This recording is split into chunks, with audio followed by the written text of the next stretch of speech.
Welcome back to another week of Autism Talk. It is a jammy day and a crazy hair day, so just going with it. I come to you today with kind of a talk about Christmas, traditions, holidays, stuff like that, and our autism kiddos.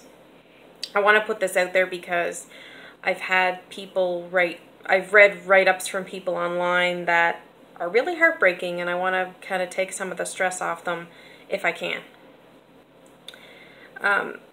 Going through each Christmas with Emmett, obviously his first Christmas he was a newborn, so we really didn't have, he was 3 months old. The magic was of course there, it was baby's first Christmas, but his reactions, he thought the lights were cool, you know. But as each year went on, as he got bigger, Christmas became a little harder in ways. We couldn't typically do certain things. Each year we've had to build onto our holidays. Now, when I was growing up, and this is different for every family, so you do whatever works for you, but when I was growing up, my parents didn't drag me everywhere, like during Christmas Eve and Christmas Day to go visit. Our family came to us.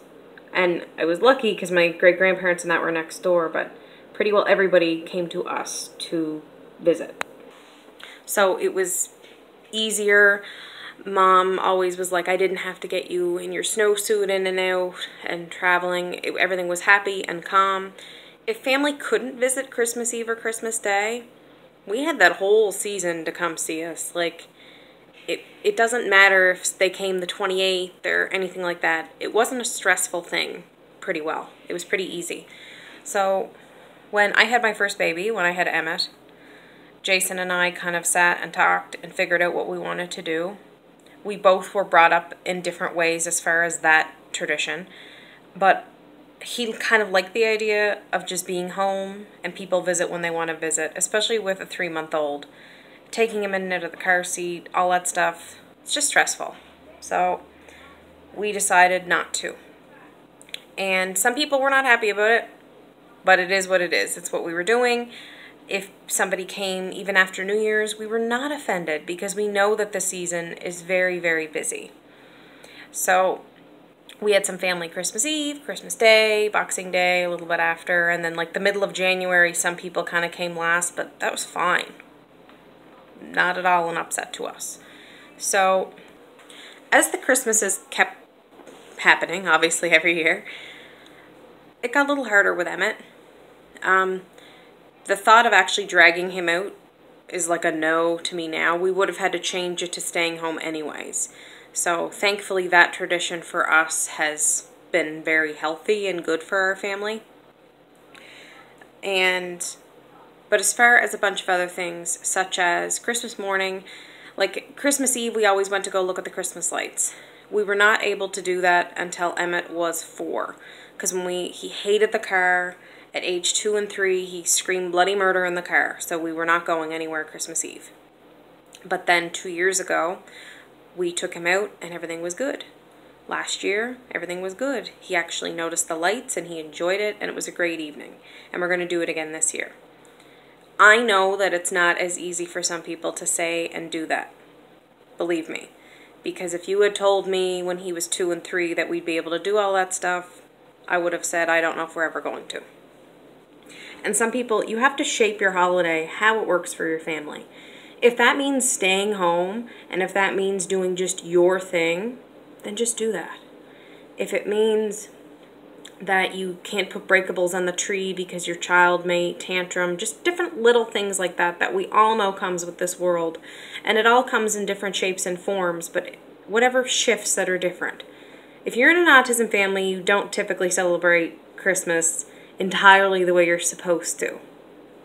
We have to take away that supposed to for everybody and just celebrate how we're going to if you celebrate Christmas. Just gotta do it. Whatever works for you. I'm here to tell you today that let go of the pressures of what everybody is expecting from you. Let go of the pressures of what everybody's expecting from your child. I've come to learn, I saw a quote the other day and it really stuck with me, that if you are in our home, our child is not going to cater to you. You have to cater to them as far as their personality. I don't mean literally cater to them. I mean, if you come to our house, you're in Em and Sam's world. Welcome to it. If you're kind of, certain things you're like, I don't get it, then the door is there. That's kind of where I'm at now. So when you walk in Christmas morning, it pretty well looks like your typical Christmas, but at the same time it's not. We've had to do little adjustments over the years. This year's the first year Sam is going to be much more mobile, so that'll shake up some things. But what I'm saying to you is, for holidays, if the bright lights on the tree or sensory overload for your child, then don't put lights on the tree. There are little things that people are going to make you feel bad about, and I'm telling you not to. It's already overwhelming this time of year, and we all know this.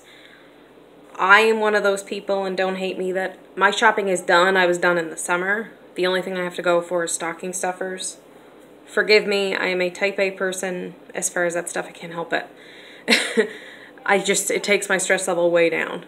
But actually going out for stocking stuffers next week is like, ooh, just can't think of it. But I gotta do it, so. I'm just telling you, autism mom, to the whole rest of you, do what works during these holiday times. Do what works for your kid.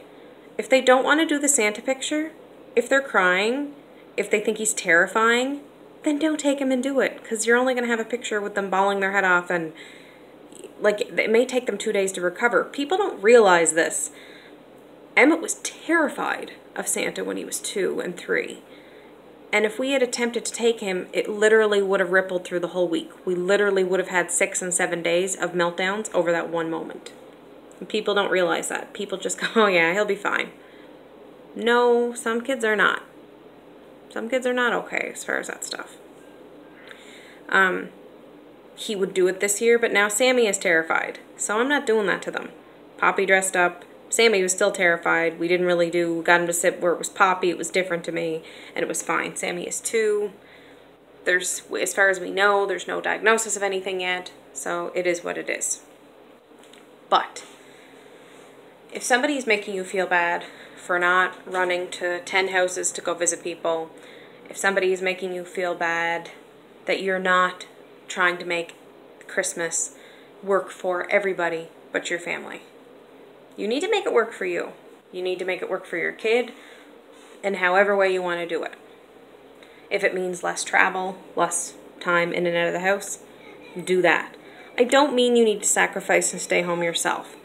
Work out something that if you want to go, like if it's something that you do, if you go to midnight mass and it doesn't work with everything, find a support system. Go to your midnight mass. It's not that very long. Go to your midnight mass or whatever you want to do, and then come home and finish everything off. Because we need to have a little bit of both worlds. We need to have a world that works for our children, and we need to have a world that works for us just a little bit, but doesn't make a big struggle for our kiddos. Every single year, we try new things, and it's worked.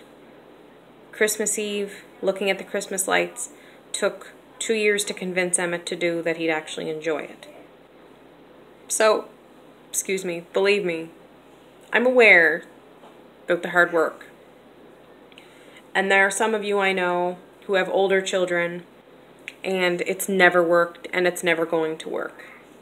And I send strength your way, because the holidays can be really, really, really hard on the mind and soul and everything else for you. And I'm sending you strength to go through that, because it's not the best feeling in the world, especially when you're trying to make everything work. I encourage everyone to make it work however you want to make it work. However it's going to work for your friggin' family. Just do it. Stop caring what everybody else thinks and do what makes you and your child happy. And that's it for me today.